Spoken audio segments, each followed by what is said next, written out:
എല്ലാവർക്കും new gen math എന്ന YouTube ചാനലിലേക്ക് സ്വാഗതം. ഇന്നത്തെ വീഡിയോ 7ാം ക്ലാസ്സുകാർക്ക് വേണ്ടിയാണ്. 7ാം ക്ലാസ്സിലെ രണ്ടാമത്തെ ചാപ്റ്ററായ ഫ്രാക്ഷൻ്റെ രണ്ടാമത്തെ ഭാഗം വീഡിയോ ആണ്. എങ്ങനെയാണ് മക്കളെ ഹാഫ് ഓഫ് 6 കണ്ടുപിടിക്കുന്നത്? ഹാഫ് ഓഫ് 6 അല്ലെങ്കിൽ 6ൻ്റെ പകുതി, 6ൻ്റെ പകുതി കണ്ടുപിടിക്കാൻ നിങ്ങൾക്കറിയാം 6നെ 2 കൊണ്ട് ഡിവൈഡ് ചെയ്താൽ മതി, അല്ലെങ്കിൽ ഹരിച്ചാൽ മതി. 6നെ 2 കൊണ്ട് ഡിവൈഡ് ചെയ്താൽ ഉത്തരം എന്ത് കിട്ടും? 3 എന്ന് കിട്ടും. ഇത് നമ്മൾ ഇത്രയും കാലവും പഠിച്ചുകൊണ്ടിരിക്കുന്നത് ഇങ്ങനെയാണ്. പക്ഷേ ഇന്നു മുതൽ നിങ്ങൾ മനസ്സിലാക്കുക, ഹാഫ് ഓഫ് 6 ചോദിച്ചാൽ നമുക്ക് ഇങ്ങനെയും ചെയ്യാം. 6 എന്ന് പറഞ്ഞ സംഖ്യയെ ഹാഫ് കൊണ്ട് ഗുണിച്ചാൽ മതി. എന്തുകൊണ്ട് ഗുണിച്ചാൽ മതി? ഹാഫ് കൊണ്ട് ഗുണിച്ചാലും മതി കേട്ടോ. അപ്പോൾ 6ൻ്റെ പകുതി കണ്ടുപിടിക്കാൻ ഡിവൈഡഡ് ബൈ 2 അല്ല ഇനി മുതൽ നമ്മൾ ചെയ്യുന്നത്, ഹാഫ് കൊണ്ടുവന്ന് എന്ത് ചെയ്താൽ മതി? ഗുണിച്ചാൽ മതി. അത് പഠിച്ചു വയ്ക്കുക. അങ്ങനെ ആകുമ്പോൾ എന്ത് വരും? ഉത്തരം 6/2 എന്ന് തന്നെ വരും. ഉത്തരം പിന്നെയും ഉത്തരം കിട്ടി 3. അതുപോലെ തന്നെ ഹാഫ് ഓഫ് 9 ചെയ്യാൻ പറഞ്ഞാൽ ഇനി മുതൽ നിങ്ങൾ എങ്ങനെയാണ് ചെയ്യുന്നത്? 9/2 എന്നാണോ ചെയ്യുന്നത്? ഹാഫ് ഓഫ് 9 കണ്ടുപിടിക്കാൻ, 9ൻ്റെ പകുതി കണ്ടുപിടിക്കാൻ ഇതല്ല നമ്മൾ ഇനി മുതൽ ചെയ്യുന്നത്. നമ്മൾ ചെയ്യുന്നത് എന്താണ്? ഹാഫ് കൊണ്ടുവന്ന് ആരുമായി ഗുണിക്കും? ആ കണ്ടുപിടിക്കേണ്ട ഏത് സംഖ്യയാണോ നമുക്ക് പകുതിയാക്കേണ്ടത് ആ സംഖ്യയുടെ കൂടെ ഹാഫ് കൊണ്ടുവന്ന് ഗുണിക്കും. എന്ന് പറയുമ്പോൾ ഉത്തരം എന്ത് വരും? പിന്നെയും 9/2 എന്ന് തന്നെ വരും. 9/2ൻ്റെ ഉത്തരം നിങ്ങൾക്കറിയാം. 9ൻ്റെ പകുതി നമ്മൾ എങ്ങനെ എഴുതുന്നത്? 9ൻ്റെ പകുതി നമ്മൾ എങ്ങനെ എഴുതുന്നത്? 4. അല്ലെങ്കിൽ ഇത് എങ്ങനെയായിരുന്നു നിങ്ങളെ പഠിപ്പിച്ചു തന്നിട്ട്? 9 ഡിവൈഡഡ് ബൈ 2 ചെയ്യുക. 4 2 8 1. കണ്ടല്ലേ? ഈ 4 ഈ 4, ഈ 1 ഈ 1, ഈ 2 ഈ 2. ഓക്കെ, സെറ്റാണ്. ഇനി നിങ്ങളോട് ഞാൻ ചോദിക്കുകയാണ്, ഇവിടെ നിങ്ങൾക്ക് കാണാം ഒരു 12 സെൻറ്റിമീറ്റർ നീളമുള്ള ഒരു വരയുണ്ട്. ഈ 12 സെൻറ്റിമീറ്റർ വരയെ എനിക്ക് 3 കഷ്ണങ്ങളാക്കണം. എന്ത് കഷ്ണം? 3 ഭാഗങ്ങളാക്കണം. 3 പാർട്സ് എന്ന് വേണമെങ്കിലും പറയാം. 3 പാർട്സ് അല്ലെങ്കിൽ 3 ഭാഗങ്ങളാക്കണം. നമ്മൾ എന്തു ചെയ്യും? ആ 12നെ നമ്മൾ എന്തു ചെയ്യണം? 3 കഷ്ണമല്ലേ ആക്കേണ്ടത്. അപ്പോൾ എന്തുകൊണ്ട് ഡിവൈഡ് ചെയ്യണം? 1/3 കൊണ്ട് ഇൻറ്റു ചെയ്യണം. എന്ന് പറയുമ്പോൾ 12 × 1 12, 12/3 = 4 സെൻറ്റിമീറ്റർ എന്ന് കിട്ടും. എന്ന് പറയുമ്പോൾ 12 സെൻറ്റിമീറ്റർ ലൈനിനെ 3 കഷ്ണങ്ങളാക്കുമ്പോൾ ഓരോ കഷ്ണവും എന്ന് പറയുന്നുണ്ട്. ഇവിടെ ഒരു കഷ്ണം മുറിച്ചു ഞാൻ, അതാണെങ്കിൽ ഇവിടെ ഒരു കഷ്ണം മുറിച്ചിട്ടുണ്ടെങ്കിൽ നിങ്ങൾ മനസ്സിലാക്കുക, ഈ ഓരോ കഷ്ണങ്ങളും എത്ര സെൻറ്റിമീറ്റർ വീതമായിരിക്കും? 4 സെൻറ്റിമീറ്റർ വീതമായിരിക്കും. അങ്ങനെ 3ആയി മുറിക്കുന്നതിന് വേണ്ടി നമ്മൾ കൊണ്ടുവന്ന ഐഡിയ എന്താണെന്ന് നോക്കിയാൽ ഇൻറ്റു 1/3. 3ആയിട്ട് മുറിക്കണമെങ്കിൽ 1/3 എടുക്കും. 2ആയി മുറിക്കണമെങ്കിൽ നമ്മൾ എന്തുപയോഗിക്കും? 1/2 ഉപയോഗിക്കും. 5ആയി മുറിക്കണമെങ്കിൽ നമ്മൾ എന്തുപയോഗിക്കും? 1/5 കൊണ്ടുവന്ന് ഗുണിക്കും. നമുക്ക് 10ആയിട്ട് മുറിക്കണമെങ്കിലോ ഇൻറ്റു 1/10 ഉപയോഗിക്കും. ഈക്വലായിട്ട് ഇനി മുറിക്കാൻ പറഞ്ഞാൽ എന്താ ചെയ്യേണ്ടത്? ഇൻറ്റു 1/, നിങ്ങൾക്ക് 6ആയിട്ടാണോ മുറിക്കേണ്ടതെങ്കിൽ 1/6, നിങ്ങൾക്ക് 8ആയിട്ടാണ് മുറിക്കണമെങ്കിൽ 1/8 എന്ന് മനസ്സിലാക്കുക. ഇത്ര മാത്രമേ പറയാനുള്ളൂ. ഇനി നേരെ നമ്മൾ ചോദ്യം ചെയ്യാൻ പോവുകയാണ്. അപ്പോൾ തന്നിരിക്കുന്നതാണ് നിങ്ങളുടെ ടെക്സ്റ്റിലെ ഒന്നാമത്തെ ചോദ്യം. അപ്പോൾ ചോദ്യം എന്താ പറഞ്ഞേക്കുന്നത്? 9 ലിറ്റർ പാലുണ്ട്. എത്ര ലിറ്റർ പാലുണ്ട്? 9 ലിറ്റർ. ആ 9 ലിറ്റർ പാലിനെ 3 കൊച്ചുങ്ങൾക്കായിട്ട് ഡിവൈഡ് ചെയ്താൽ ഒരാൾക്ക് എത്ര കിട്ടും? അപ്പോൾ എന്താ ചോദ്യം?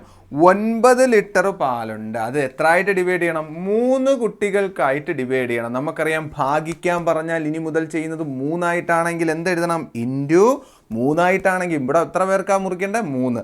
3ആയിട്ട് ഡിവൈഡ് ചെയ്യാൻ പറഞ്ഞാൽ എന്ത് ചെയ്യണം? ഇൻറ്റു 1/3 എന്ന് എഴുതണം. പഠിച്ചേ നമ്മൾ. അപ്പോൾ ഇൻറ്റു 9 ഇൻറ്റു ഇതാണ്ട് ഇവിടെ ഗുണിക്കാൻ നേരത്ത് 9 × 1 ആണ്. കേട്ടോ, 9 × 1 എന്ത് കിട്ടി? 9. പിന്നെ ആര് ബാക്കിയുണ്ട്? Divided by 3. അതെന്ത് ചെയ്യുന്നത്? ഇവിടെ തന്നെ എടുക്കുന്നു. 9 ഡിവൈഡ് ബൈ 3 എന്ന് പറഞ്ഞാൽ എത്രയാ? 3. അപ്പോൾ 3 ലിറ്റർ വെച്ച് ഒരാൾക്ക് കിട്ടും. അപ്പോൾ ഒരു കുട്ടിക്ക് എത്ര വെച്ച് കിട്ടും? 3 ലിറ്റർ വെച്ച് കിട്ടും. ഇനി രണ്ടാമത്തെ ക്വസ്റ്റ്യൻ കണ്ടായിരുന്നോ? 4 ചിൽഡ്രൻ 4ആയിട്ട് ഡിവൈഡ് ചെയ്താൽ 9 ലിറ്റർ പാല് എത്ര കൊച്ചുങ്ങൾക്കായിട്ട് ഡിവൈഡ് ചെയ്യണം? 4ആയിട്ട് ഡിവൈഡ് ചെയ്താൽ ഒരാൾക്ക് എത്ര കിട്ടും എന്ന് ചോദിച്ചാൽ 9 ഇൻറ്റു എത്ര ആയിട്ട് ഡിവൈഡ് ചെയ്യണ്ടേ? 4. 4ആയിട്ട് ഡിവൈഡ് ചെയ്യാൻ 1/4 കൊണ്ട് ഗുണിക്കണം. എന്ന് പറയുമ്പോൾ 9/4 കിട്ടും. ഇനി നിങ്ങൾക്കറിയാം 9 ഡിവൈഡഡ് ബൈ 4 എന്ന് പറഞ്ഞാൽ എങ്ങനെ എഴുതും? 4 2 8 8 1 വരും. ആദ്യം നമ്മൾ എന്ത് എഴുതണം? 2 എഴുതണം. പിന്നെ 1/4 എഴുതണം. എന്ന് പറയുമ്പോൾ ഒരു കുട്ടിക്ക് എത്ര വെച്ച് കിട്ടുമെന്ന് വെച്ചാൽ 2.25 ലിറ്റർ വെച്ച് ഒരു കുട്ടിക്ക് കിട്ടും. അപ്പോൾ 9 ലിറ്റർ പാല് 4 പേർക്ക് ഡിവൈഡ് ചെയ്താൽ ഒരു കുട്ടിക്ക് 2.25 ലിറ്റർ പാല് കിട്ടും. തന്നിരിക്കുന്നതാണ് രണ്ടാമത്തെ ചോദ്യം. എന്താ ചോദ്യത്തിൽ പറഞ്ഞേക്കുന്നത്? ടോട്ടൽ എത്ര കിലോ അരി ഉണ്ടെന്ന് ചോദിച്ചാൽ 6 കിലോ അരി നിങ്ങളുടെ കയ്യിൽ തന്നു. എത്ര കിലോ അരി നിങ്ങളുടെ കയ്യിൽ തന്നിട്ടുണ്ട്? ഞാൻ 6 കിലോ തന്നു. എന്നിട്ടത് 5 തുല്യമായിട്ടുള്ള അളവ് കൊള്ളുന്ന ചാക്കിലാക്കാൻ പറഞ്ഞു. എത്ര ചാക്കിലാക്കണം? 5 ബാഗിലാക്കണം. ഓക്കെ ആണേ? മൊത്തത്തിൽ എത്ര കിലോ അരിയുണ്ട്? 6 കിലോ എത്രയായിട്ടാണ് മുറിക്കേണ്ടത്? 5 ആയിട്ട് മുറിക്കണം. എന്ന് പറയുമ്പോൾ നിങ്ങൾക്ക് ഞാൻ പറഞ്ഞു തന്നു 6 ഇൻറ്റു എത്ര ആയിട്ടാണോ മുറിക്കേണ്ടത്? 5 ആയിട്ട്. അപ്പോൾ എങ്ങനെ എഴുതും? 1/5 എന്ന് എഴുതും എന്ന് നിങ്ങളെ പഠിപ്പിച്ചു. എന്നിട്ട് ആരൊക്കെ തമ്മിലാണ് ഗുണിക്കേണ്ടത്? ഈ 6 ഒന്നുകൂടെ ഗുണിച്ച ഉത്തരം 6/5 എന്ന് വരും. 6/5 നമുക്ക് ഡിവൈഡ് ചെയ്ത് എഴുതാമല്ലോ. എങ്ങനെ? 6/5 എന്ന് എഴുതുക. 5 1 5 ആണെന്ന് നിങ്ങൾക്കറിയാം. ബാക്കി 1 വരും. ആദ്യമേ ആൻസർ എഴുതാൻ ഈ 1 എടുക്കുമെന്നറിയാം. അപ്പോൾ ആൻസർ ഈസ് 1/5 കിലോഗ്രാം ആണ് ഉത്തരം. അപ്പം 6 കിലോ അരി 5 ബാഗിലാക്കിയാൽ ഒരു ബാഗിൽ എത്ര കൊള്ളുമെന്ന് ചോദിച്ചാൽ 1/5 കിലോഗ്രാം കൊള്ളും. അതുപോലെ തന്നെ മറ്റൊരു ചോദ്യം വന്നു.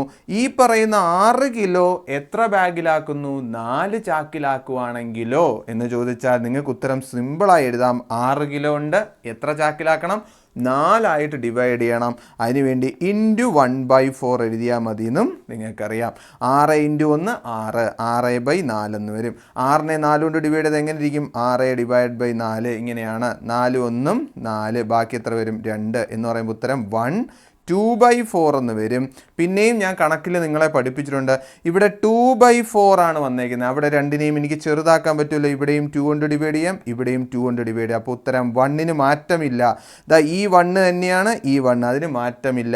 പക്ഷേ ഈ 2/2 എത്ര ആയിട്ട് മാറും? 1 ആയി മാറും. അതോടൊപ്പം ഈ 4/2 എന്ന് പറയുന്നത് എന്ന് പറയുന്നത് എന്തായി മാറും?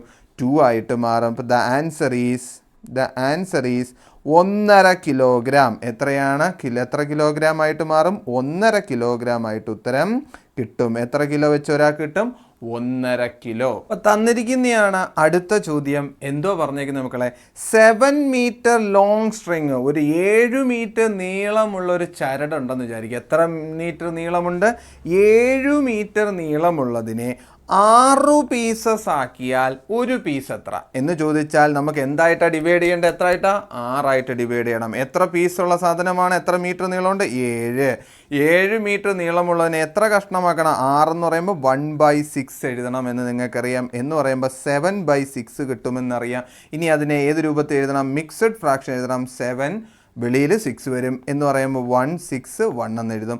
എന്ന് പറയുമ്പോൾ ആൻസർ ഈസ് 1/6 മീറ്റർ എന്നാണ് ഉത്തരം കിട്ടുന്നത്. അപ്പോൾ ഒരു കഷ്ണം എന്ന് പറയുന്നത് 1/6 മീറ്റർ ആയിരിക്കും. അടുത്തതായിട്ട് അതോടൊപ്പം ആ ചോദ്യത്തിലുണ്ടായിരുന്നു what if it is divide into 3 equal piece. ആ 7 മീറ്റർ നീളമുള്ള ചരടിനെ 3 കഷ്ണമാക്കിയിട്ടേ ഉള്ളൂ എങ്കിലോ എന്ന് ചോദിച്ചാൽ 7 മീറ്റർ നീളമുള്ളതിനെ എത്ര കഷ്ണമായിട്ട് മുറിച്ചു? 3 എന്ന് പറയുമ്പോൾ എന്ത് ചെയ്യണം? ഇൻറ്റു 1/3 എഴുതണം. എന്ന് പറയുമ്പോൾ ഉത്തരം എത്ര വരും? 7/3 എന്ന് വരും.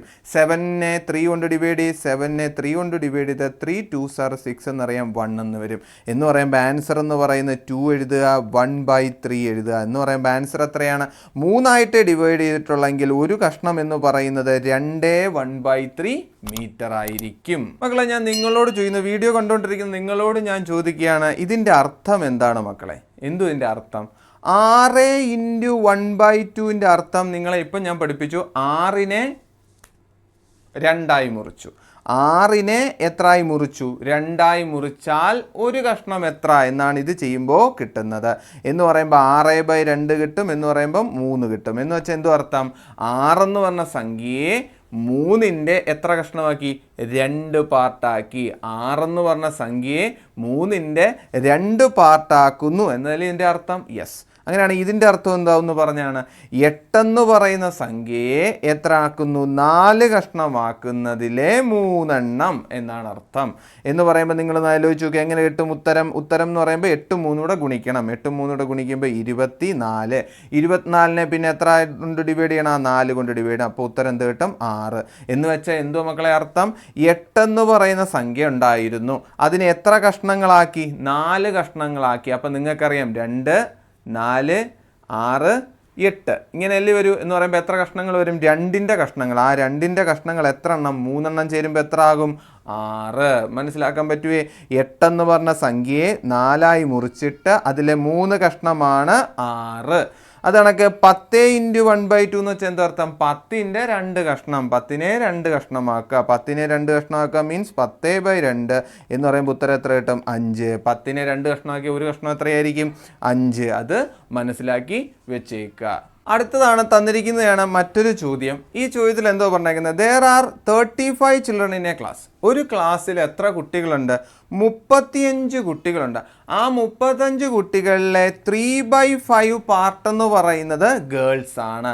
35ൻ്റെ 3/5 എന്ന് പറയുന്നത് ഗേൾസ് ആണെങ്കിൽ നമ്പർ ഓഫ് ഗേൾസ് ആണ് ചോദിച്ചിരിക്കുന്നതെങ്കിൽ എങ്ങനെയാണ് കണ്ടുപിടിക്കേണ്ടത്? ടോട്ടൽ ആ സ്കൂളിലെ ക്ലാസ്സിൽ 35 കുട്ടികളുണ്ട്. 35ൻ്റെ 3/5 എന്ന് വെച്ചാൽ എന്തോ? 35നെ 5ആയി ഡിവൈഡ് ചെയ്തിട്ടുള്ള 3 പാർട്ട് എന്ന് പറയുമ്പോൾ കണ്ടുപിടിക്കുന്ന ഇത്രയേ ഉള്ളൂ. 35 ഇൻറ്റു ആ കഷ്ണം, ആ ഭാഗത്തെ ഞാൻ ഗുണിച്ചാൽ മതി. 35 ഇൻറ്റു 3/5. ഇവിടെ ഗുണിതമാണ് വരുന്നതെങ്കിൽ നിങ്ങൾക്ക് സിമ്പിളായിട്ട് ഈ 35നെ ഈ 5 കൊണ്ട് ഡിവൈഡ് ചെയ്യാൻ പറ്റും. 35നെ 5 കൊണ്ട് ഡിവൈഡ് ചെയ്ത് പറ. 35നെ 5 കൊണ്ട് ഡിവൈഡ് ചെയ്താൽ നിങ്ങൾക്ക് കിട്ടും ഉത്തരം 7 കിട്ടും. 7 × 3 എന്ന് പറയുമ്പോൾ എത്ര കിട്ടും? 21. ഓക്കെ, സെറ്റാണ്. 35നെ 5ആയിട്ട് ഡിവൈഡ് ചെയ്തപ്പോൾ ഉത്തരം 7 കിട്ടി. 7 × 3 ചെയ്തപ്പോൾ ഉത്തരം എത്ര കിട്ടി? 21. അപ്പോൾ ആ ക്ലാസ്സിൽ എത്ര പെൺകുട്ടികളുണ്ട്?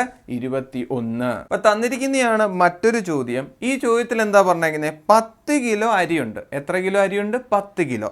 എത്ര ബാഗിലായിട്ട് നിറയ്ക്കുന്നു? 8 ബാഗിലായിട്ട് നിറയ്ക്കുന്നുണ്ടെങ്കിൽ ആ 8 ബാഗിലായിട്ട് നിറച്ചവിടെ മാറ്റി വെച്ചിട്ടുണ്ട്. അതിലെ 3 ബാഗുകൾ ചേരുമ്പോൾ എത്ര കിലോ അരിയാകുന്നു എന്നാണ് ചോദിച്ചേക്കുന്നത്. എന്തോ ചോദ്യം? 10 കിലോ അരിയുണ്ട്, അതിനെ 8 ബാഗിലായിട്ട് നിങ്ങൾ നിറച്ച് മാറ്റിയെന്ന് മനസ്സിലാക്കുക. അതിലെ ആ 3 ബാഗുകൾ ചേരുമ്പോൾ എത്ര കിലോ എന്ന് പറയുമ്പോൾ നമുക്ക് ഒരു ബാഗിൽ എത്ര അരി കൊള്ളുന്നു എന്ന് എഴുതണം. അപ്പോൾ weight of rice in 1 bag, ഒരു ബാഗിലെ അരിയുടെ അളവ് എന്ന് പറഞ്ഞാൽ എത്രയാണ്? മൊത്തത്തിൽ 10 കിലോ അരി ഉണ്ടായിരുന്നു. എത്ര ബാഗിലായിട്ടാണ് നമ്മളിപ്പോൾ നിറച്ച് എത്ര ചാക്കിനകത്താക്കി മാറ്റി? 8 എണ്ണം. അപ്പോൾ എന്ത് ചെയ്യണം? 10 × 1/8 ചെയ്യണ്ടേ? 10 കിലോ അരി 8 ബാഗാക്കി മുറിച്ചു, അതല്ലേ? മുറിച്ചു, അതാണല്ലോ. ഓക്കെ, 10 × 1/8. 10 × 1/8 എന്ന് പറയുമ്പോൾ എത്ര വരും? 10/8 വരും. ഈ 10/8നെ എന്ത് ചെയ്യണം? ചെറുതാക്കണം. നിങ്ങളെ ഞാൻ പഠിപ്പിക്കുകയാണിത്. 10/8നെ ചെറുതാക്കാൻ ഇവിടെയും 2 കൊണ്ട് ഡിവൈഡ് ചെയ്യാം, ഇവിടെയും 2 കൊണ്ട് ഡിവൈഡ് ചെയ്യാം. എന്ന് പറയുമ്പോൾ കണക്ക് എന്തായി മാറും? 5/4 മാറും. ഇനിയാണ് ഡിവിഷൻ. അല്ല, 10/8നെ ഡിവൈഡ് ചെയ്യരുത്. ദാണ്ട് ഈ 5/4നെ ഡിവൈഡ് ചെയ്യുക. 5നെ 4 കൊണ്ട് ഡിവൈഡ് ചെയ്താൽ 4 1 4 ബാക്കി 1 വരും. എന്ന് പറയുമ്പോൾ ആൻസർ 1/4 കിലോഗ്രാം. എത്ര? 1.25 കിലോയാണ് ഒരു ചാക്കിനകത്ത് കൊള്ളുന്നത്. അപ്പോൾ 8ആയിട്ട് 10 കിലോയെ 8 ചാക്കിലാക്കിയാൽ ഒരു ചാക്കിൽ എത്ര? 1.25 കിലോഗ്രാം. ശ്രദ്ധിക്കേണ്ടത് ഈ 10/8നെ നമുക്ക് എന്ത് ചെയ്യാൻ പറ്റും? ഇങ്ങനെ ചെറുതാക്കി 5/4 എന്ന് എഴുതാൻ പറ്റും. 5/4നെയാണ് പിന്നെ നമ്മൾ ഡിവൈഡ് ചെയ്ത് നോക്കുമ്പോൾ നമുക്ക് 1.25 കിട്ടും. അപ്പോൾ ഒരു ചാക്കിൽ എത്ര? 1.25. അത് കണക്ക് എത്ര ചാക്കിലെ കാര്യം നമുക്ക് അറിയേണ്ടത്? 3 ചാക്കിലെ. 3 ചാക്കാകുമ്പോൾ 3 × ഒരു ചാക്കിൽ എത്ര? 1.25 അല്ലെങ്കിൽ 1/4 ഇത് എഴുതാം. അല്ലെങ്കിൽ നമുക്ക് കണക്ക് ചെയ്യാൻ എളുപ്പം എന്ന് പറയുന്ന ആര് തന്നെയാണ്? 5/4 തന്നെയാണ്. അപ്പോൾ ഒരു ചാക്കിൽ 1.25 അല്ലെങ്കിൽ മറ്റൊരു ഭാഷയെ പറഞ്ഞാൽ 5/4. അപ്പോൾ നമ്മൾ ഏത് കണക്ക് ചെയ്യാൻ എളുപ്പത്തിന് ഞാൻ 5/4 തന്നെയാണ് എടുക്കുന്നത്. എന്ന് പറയുമ്പോൾ ഉത്തരം 15/4 വരുമെന്ന് മനസ്സിലാക്കുക. ഇനി 15നെ 4 കൊണ്ട് ഡിവൈഡ് ചെയ്ത് നിങ്ങൾക്കറിയാം 4 3 12 വരും, ബാക്കി 3 വരും. എന്ന് പറയുമ്പോൾ 3/4 എന്ന് എഴുതും. 3.25 കിലോ കൊള്ളും കേട്ടല്ലേ? 3.25 3/4 അത്രയും കിലോ അരി കൊള്ളും. 3.25 കിലോ അരിയാണ് 3 ചാക്കിലായിട്ട് കൊള്ളുന്നത്. തന്നിരിക്കുന്നതാണ് അടുത്ത ചോദ്യം. ചോദ്യം വളരെ സിമ്പിളാണ്. The area of the rectangle. ഈ തന്നിരിക്കുന്ന ഈ റെക്റ്റാങ്കിളിൻ്റെ ഏരിയ എന്ന് പറഞ്ഞാൽ ഈ അകത്തെ ഭാഗമാണ്. ഈ ഏരിയ അതാണ്ട് ഈ അകത്ത് ഷെയ്ഡ് ചെയ്തിരിക്കുന്ന ഈ ടോട്ടലാണ് എത്ര എന്ന് പറഞ്ഞിരിക്കുന്നത്? 27. ഈ വലിയ ചിത്രത്തിൻ്റെ ഏരിയ ആണ് മക്കളെ 27 എന്ന് പറയുന്നത്. ആ 27 സ്ക്വയർ സെൻറ്റിമീറ്റർ ഏരിയയിൽ ആ വലിയ ചിത്രത്തിനെ ഡിവൈഡഡ് ഇൻറ്റു 9 ഈക്വൽ പാർട്സ് എത്ര ആയിട്ട് ഡിവൈഡ് ചെയ്തു? 9 അങ്ങനെയാണെങ്കിൽ നിങ്ങൾ പറ ഒരു റെക്റ്റാങ്കിളിൻ്റെ ഏരിയ എത്ര? ഈ ഒരു കഷ്ണത്തിൻ്റെ ഏരിയ കണ്ടുപിടിക്കാൻ എന്ത് ചെയ്യണമെന്ന് നിങ്ങൾക്കറിയാം. ടോട്ടൽ 27. അതിനെ എത്ര കഷ്ണങ്ങളായിട്ട് മുറിച്ചു എന്ന് പറഞ്ഞിട്ടുണ്ട്? 9. അപ്പോൾ ഇൻറ്റു 1/9 എന്ന് പറയുമ്പോൾ എത്ര വരും? 27/9 എന്ന് പറയുമ്പോൾ എത്ര വരും മക്കളെ? നിങ്ങൾക്ക് പറയാം 3. 9 3. അപ്പോൾ 3 സെൻറ്റിമീറ്റർ സ്ക്വയർ ആണ് ഒരു കഷ്ണത്തിൻ്റെ ഏരിയ. അപ്പോൾ ഒരു പാർട്ടിൻ്റെ ഏരിയ എന്ന് പറഞ്ഞാൽ എത്ര? 3. നോക്ക്, ഇതിൻ്റെ 3 സെൻറ്റിമീറ്റർ സ്ക്വയർ. ഈ കഷ്ണത്തിൻ്റെ അപ്പോൾ എത്ര തന്നെ? 3. ഇതിൻ്റെ എത്ര തന്നെ? 3. ഇതിൻ്റെ എത്ര തന്നെ? 3 3 3 3 3 3. ഓക്കെ, സംശയമൊന്നുമില്ലല്ലോ. എല്ലാം എന്ത് ചെയ്തു? 27 സ്ക്വയർ സെൻറ്റിമീറ്ററിനെ എത്ര കഷ്ണങ്ങളാക്കി? 9 കഷ്ണമാക്കി. അപ്പോൾ ഓരോന്നിൻ്റെയും എത്ര തന്നെ? 3 തന്നെ. ഇനി നിങ്ങൾ പറ area of the darker part. Dark ചെയ്തേക്കുന്ന പാർട്ട് കണ്ട 1 2 3 4 5 പാർട്ടാണ് ഡാർക്ക് ചെയ്തേക്കുന്നത് എന്ന് പറയുമ്പോൾ area of the darker part എന്ന് പറയുന്നത് 5 പാർട്ടുണ്ട്, അല്ലെങ്കിൽ 5 എണ്ണമുണ്ട്. ഇൻറ്റു ഒരെണ്ണത്തിൻ്റെ ഏരിയ എന്ന് പറഞ്ഞാൽ 3 ആണ് എന്ന് പറയുമ്പോൾ എത്ര വരും? 15 സെൻറ്റിമീറ്റർ സ്ക്വയർ ആണ് ആ ഡാർക്കർ പാർട്ടിൻ്റെ ഏരിയ എന്ന് പറയുന്നത്. അല്ലെങ്കിൽ നിങ്ങൾക്ക് സിമ്പിളായിട്ട് എണ്ണി നോക്കാം. 3 6 9 12 15. ഇങ്ങനെയും പെട്ടെന്നും ഈ ഡാർക്കർ പാർട്ടിൻ്റെ ഏരിയ കണ്ടുപിടിക്കാനും പറ്റും. ഇപ്പോൾ ഇന്നത്തെ വീഡിയോ ഇഷ്ടപ്പെട്ടിട്ടുണ്ടെങ്കിൽ ലൈക്ക് ചെയ്യുക. ഇതുപോലത്തെ ക്ലാസ്സാണ് ന്യൂജൻ മാത്ത് എന്ന ഈ ചാനലിൽ വരുന്നത്. ഈ ചാനൽ സബ്സ്ക്രൈബ് ചെയ്യാതിരിക്കുന്ന ചാനൽ സബ്സ്ക്രൈബ് ചെയ്യുക. ഇതുപോലത്തെ വീഡിയോസ് വന്നുകൊണ്ടേയിരിക്കും. എല്ലാവരും നന്നായി പഠിക്കുക. ആദ്യത്തെ ഭാഗം കാണാത്തവർ കാണുക.